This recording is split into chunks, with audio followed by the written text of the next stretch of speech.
دوستانو، نن مې د یو داسې زبردسته تحفه راوړې ده چې دا تاسو ټولو ته په کار راځي او د غټې خرچې نه پې بچ کېدی شئ.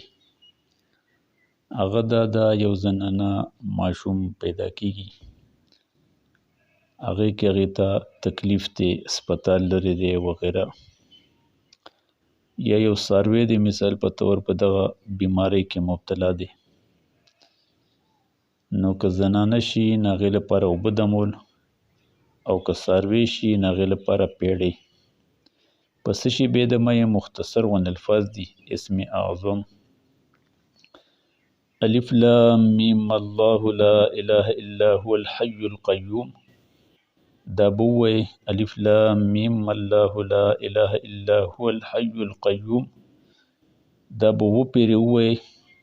که زنانه یې نو هغې لپاره په اوبو به دم کوئ، ور به کوئ، او که څاروی یې نو هغې لپاره به پیړۍ هغه به وپېرې، په هغې باندې دم کوئ، ور به کوئ. په حکم د الله انشاءالله چې کم درد کم تکلیف کې مبتلا وي، نو الله رب العزت به ورله د هغې نه نجات ورکړي.